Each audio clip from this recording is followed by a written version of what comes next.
Many inking styles originated in East Asia and have a rich history as well as a widespread ideological and cultural influence. Sumi-e, derived from Kanga and Sui-bakuga, has a strong cultural significance and is still practiced by contemporary artists. During the mid-Kamakura period, Chinese ink painting techniques began, quote, triggering the production of paintings based on brushstroke delivery and total gradations of ink in Japan. These paintings were referred to as Kanga, end quote.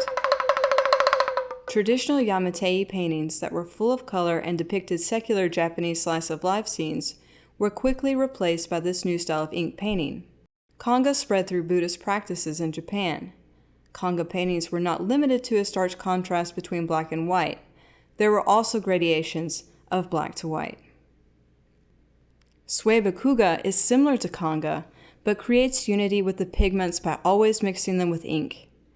By simplifying forms and using a limited color palette, Zen Buddhists believe that this practice enhanced the imagination. A Buddhist practice in China of meditative painting flourished in Japan as sumi-e. The white of the paper and the black of the ink brought together harmony in heaven and earth. Sumi-e paintings, however, are not limited to black and white. Pigments can be used in this technique, but the minimalist approach to details still apply. Although these techniques and practices are centuries old, their influence is still prevalent in recent history and today. Qin Feng is a contemporary artist who appropriates Western modernism and traditional Chinese painting in his work. Sumi-e has concentrated lines with a focus on creating balance and simplifying shapes to their essence. Whereas in Feng's work, his lines are full of loose brush strokes, creating a feeling of abstract impressionism. Feng says, quote, I have adopted a postmodern ink style to reinterpret familiar concepts and creative languages, end quote. Artist Tomeo Seimejima uses sumi-e techniques as part of her fashion line.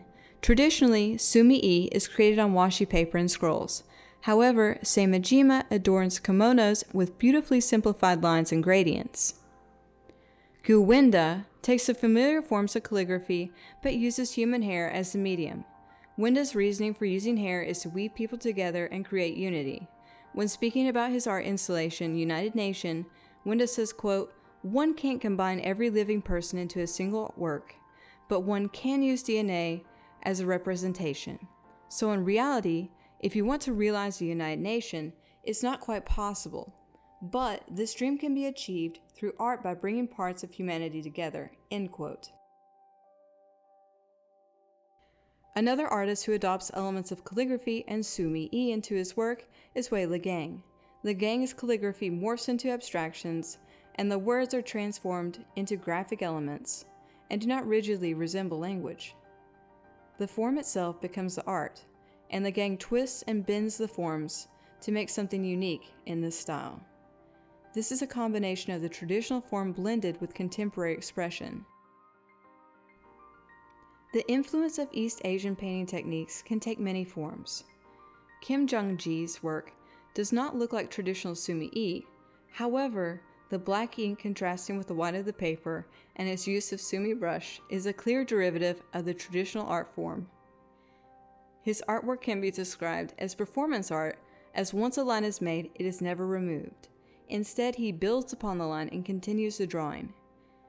Ji is an instructor as well as an artist. His influence is widespread, and by extension, influencing other artists to practice elements of East Asian painting techniques. Sumi-e and Sui-bakuga are still in practice today because of their ties to Buddhism and striking visual qualities. However, new derivatives are being introduced by contemporary artists. All of the artists mentioned have been influenced by the traditional methods of East Asian painting techniques. By taking different elements from the traditional form of ink painting and incorporating contemporary applications, subject matter, medium, and materials, they have appropriated the ancient art form. Through modification of key elements, artists are able to preserve the original art form while making it appealing to a contemporary audience.